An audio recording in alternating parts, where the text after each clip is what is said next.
Alors, j'ai le plaisir de vous présenter notre étude sur les aspects cliniques, immunologiques et évolutifs de l'ataxie télangiectasie. Alors, en fait, comme vous savez tous, c'est une maladie qui est rare. Elle est autosomique récessive avec une incidence de 1 cas sur 3000 naissances vivantes. Et j'insiste que le diagnostic se fait par la triade clinique, surtout pour les jeunes pédiatres, c'est clinique. Attention, un enfant qui vient dans un tableau d'ataxie, examiner les conjonctives, on va trouver une télangiectasie. C'est en fait la photo qui est représentée ici.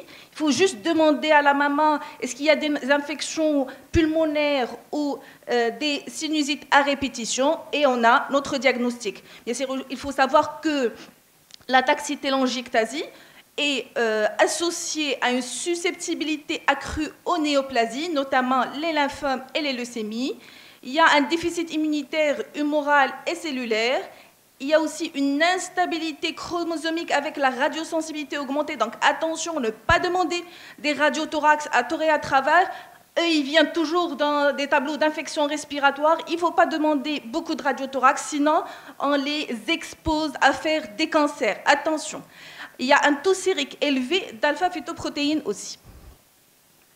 Donc, cette pathologie, l'ataxie télangiectasie, elle est due à une mutation du gène codant pour une protéine ATM, qui est responsable à la progression de cycles cellulaires, à la réponse cellulaire aux altérations de l'ADN et au maintien de la stabilité du génome. Notre étude est une étude rétrospective sur une période de 21 ans, entre janvier 1998 et octobre 2019. On a recueilli 53 patients dans 33 familles. Nos critères d'inclusion, bien sûr, c'est notre triade clinique, ou bien si on a juste 2 signes, mais avec des cas dans la famille.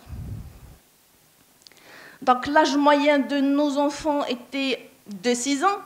Vous voyez que l'âge est tardif, alors que l'enfant, dès l'acquisition de la marche, on va avoir une ataxie. Donc attention, attention. Si on a une ataxie, je dis et je redis, attention à la télangiectasie, et on demande bien sûr, est-ce qu'il y a des infections à répétition. Dans notre série, il y a une consanguinité qui est importante, 77%, et on a des familles multiplexes chez cette famille. La mortalité, malheureusement, elle est de 53%. Donc, comme j'ai dit tout à l'heure, l'âge moyen de début de l'ataxie est de 2 ans. Donc, l'acquisition de la marche avec une ataxie. 18 cas en un syndrome extrapyramidal, 20 cas en nystagmus, 25 cas de dysarthrie et malheureusement compliqué dans 18 cas de dilatation de branche qui est due à des infections à répétition. 100% de télangiectasie. Il faut juste examiner les yeux et on a notre télangiectasie. Et 6 cas sont compliqués de cancer.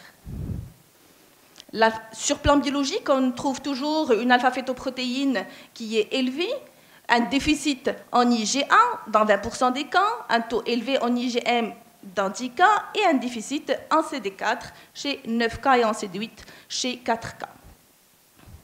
On a noté dans notre série 14 mutations différentes, dont 7 n'avaient jamais été rapportées. En discussion, l'ataxie télangiectasie est l'un des déficits immunitaires primitifs qui sont les plus fréquents au Maroc, dû bien sûr à la consanguinité importante dans notre pays. La maladie, donc, elle est de diagnostic facile, c'est clinique, c'est notre triade. Je rappelle, c'est l'ataxie, les lésions de télangiectasie au niveau conjonctival et c'est les infections à répétition. Donc, pourquoi on a un retard diagnostique? Il faut juste sensibiliser les médecins généralistes, sensibiliser les pédiatres pour faire un diagnostic qui est précoce. La proportion, bien sûr, importante chez les familles multiplexes, et le pronostic, il est essentiellement lié aux complications pulmonaires et au risque de cancer. Bien sûr, les complications pulmonaires, on peut les prévenir, plus ou moins, si on donne une antibioprophylaxie et si on traite les infections pulmonaires précocement. Alors, pour la prise en charge thérapeutique, il n'y a pas de traitement curatif, mais il y a une prise en charge qui est symptomatique, notamment une antibiothérapie précoce des infections à répétition et une antibioprophylaxie. Il ne faut pas, bien sûr, pour les pédiatres, de recommander la vaccination, notamment la vaccination antigrippale chaque année, les transfusions d'immunoglobulines, une kinésithérapie respiratoire, aussi l'orthophonie, et surtout, j'insiste, si on a un malade dans notre consultation qui présente une ataxie télangiectasie, limiter les irradiations. Donc ici, c'est par rapport à la bétaméthasone et le traitement, surtout par rapport aux signes neurologiques. Dernièrement, il y a certaines études qui parlent de l'intérêt de la bétaméthasone dans l'amélioration neurologique des symptômes de l'ataxie télangiectasie. Et on trouve ici,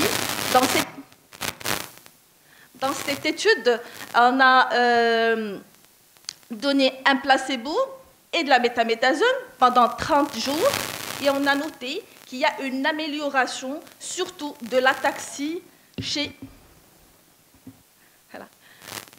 un bon nombre de patients.